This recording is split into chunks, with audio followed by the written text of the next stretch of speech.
বিসমিল্লাহির রহমানির রহিম। যৌন সঙ্গম বলতে এরকমটি বোঝানো হতো যে কোনো পুরুষ যদি তার পুরুষাঙ্গ কোনো মহিলার যোনিপথে প্রবেশ করাতেন তাহলে সেটাকে বলা হতো যৌন সঙ্গম। কিন্তু এই যৌন সঙ্গম শব্দ বিষয়টিকে আরও ওয়াইডার করা হয়েছে নারী ও শিশু নির্যাতন দমন আইন 2000-এর যে সংশোধনী আনা হয়েছে সম্প্রতি, তাতে এই যৌন সঙ্গম শব্দটি ইউজ না করে এর পরিবর্তে যৌন কর্ম শব্দটিকে সংজ্ঞায়িত করা হয়েছে এবং নারী ও শিশু নির্যাতন দমন আইন 2000-এর 2 ধারার নতুন একটি দফা যোগ করা হয়েছে। সেটা হলো ইয়, দুইটা ইয় আর কি। এই দফা দিয়ে যৌনকর্মকে সংজ্ঞায়িত করা হয়েছে। সেখানে বলা হয়েছে যৌনকর্ম বলতে বোঝাবে কোনো নারী বা শিশুর যোনিপথে, পায়ুপথে অথবা মুখের অভ্যন্তরে যদি কোনো পুরুষ তার যৌন কামনা চরিতার্থ করার জন্য তার পুরুষাঙ্গ, দেহের কোনো অংশ অথবা অন্য কোনো বস্তু প্রবিষ্ট করায়, তাহলে এটাকে যৌনকর্ম বলা হচ্ছে। তো এখন নারী শিশু নির্যাতন দমন আইনে যৌন সঙ্গম শব্দটি আর ব্যবহার হচ্ছে না, এর পরিবর্তে এখন ব্যবহৃত হবে যৌন কর্ম। আর যৌনকর্ম বলতে এখানে বোঝাবে যে সেটা যদি কেউ তার পুরুষাঙ্গ বা দেহের কোনো অংশ অথবা অন্য কোনো বস্তু যদি কোনো মেয়ের মুখে প্রবেশ করায় অথবা কোনো শিশুর মুখে প্রবেশ করায় অথবা যোনিপথে প্রবেশ করায় অথবা কোনো শিশুর পায়ুপথে প্রবেশ করায় অথবা কোনো মহিলার পায়ুপথে প্রবেশ করায়,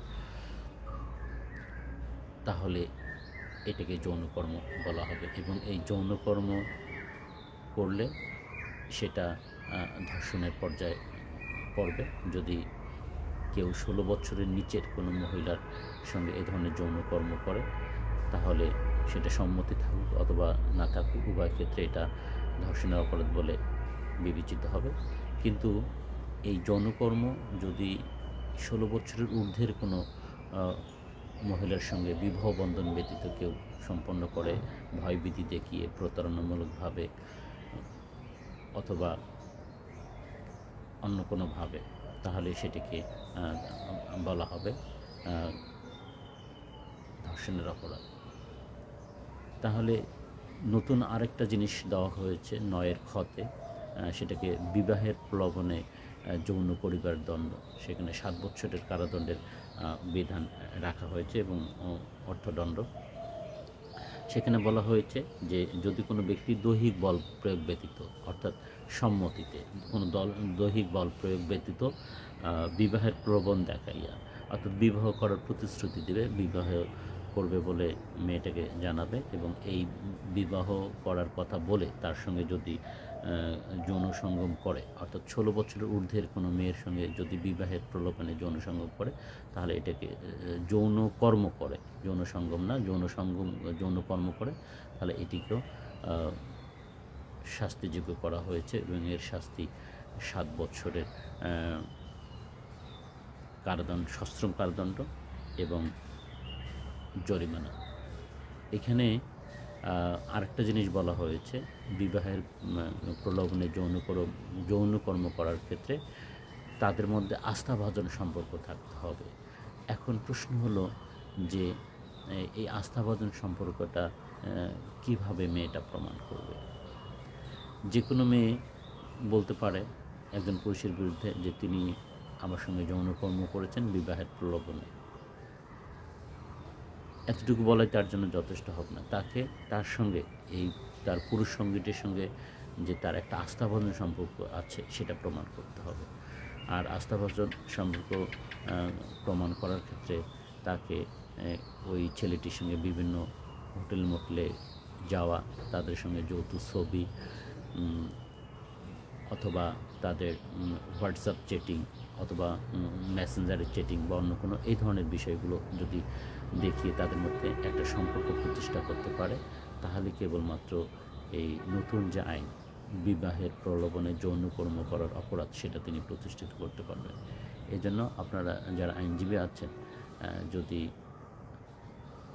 কোনো ব্যক্তির বিরুদ্ধে যৌনকর্ম, বিবাহের প্রলোভনে যৌনকর্ম করার অপরাধের অভিযোগ আনেন, তাহলে এটাও মাথায় রাখতে হবে যে ছেলে মেয়ের মধ্যে কিন্তু আস্থাভাজন সম্পর্কের একটা প্রতিষ্ঠার ব্যাপার থাকবে। শুধু বললেই হবে না তার সঙ্গে আমার প্রেমের সম্পর্ক আছে। এখানে এই ধারাতে প্রেমের সম্পর্ক বা লাভ অ্যাফেয়ার্স এই ধরনের কোনো শব্দ ব্যবহার করা হয়নি। যে শব্দটা ব্যবহার করা হয়েছে এখানে যে আস্থাভাজন সম্পর্ক, অর্থাৎ যে সময় যৌন সঙ্গম সংগঠিত হয়েছে তাদের মধ্যে সেই সময় একটা আস্থাভাজন সম্পর্ক থাকতে হবে। আর আস্থাভাজন সম্পর্ক প্রমাণের ক্ষেত্রে মহিলাকে উদ্যোগী হতে হবে, কারণ তিনি যেহেতু অভিযোগটা এনেছেন। আর এই আস্থাভাজন সম্পর্ক প্রমাণ করার ক্ষেত্রে তিনি তার পুরুষ সঙ্গীর সাথে কী ধরনের চলাফেরা করেছেন, চলাফেরার কোনো অডিও ভিডিও আছে কি না, বা মেসেঞ্জার, হোয়াটসঅ্যাপ বা এই ধরনের কোনো কনভারসেশন আছে কি না, অথবা অডিও ভিডিও কোনো ক্লিপ আছে কি না, এই জিনিসগুলো দিয়ে তাদের মধ্যে একটা সম্পর্ক প্রতিষ্ঠা করতে হবে। তাহলেই এই নতুন যে অপরাধ সংজ্ঞায়িত করা হয়েছে নারী ও শিশু নির্যাতন দমন আইন 2000-এর সংশোধনীতে, অর্থাৎ সেকশন 9-এর খতে, সেটা প্রমাণ করা যাবে। ধন্যবাদ। Thank you for watching this video. আমরা আইনজীবী প্রশিক্ষণ কার্যক্রম পরিচালনা করে থাকি। আপনারা যারা আপনার বিদ্যমান দক্ষতাকে আরও শান্বিত করতে চান, আপনারা আমাদের বাদুল্লাহ একাডেমির পেজে লাইক করুন এবং আমাদের ইউটিউব চ্যানেলটিকে সাবস্ক্রাইব করুন এবং আপনার দক্ষতা বৃদ্ধিতে আমাদের সঙ্গেই থাকুন। Thank you for watching this video.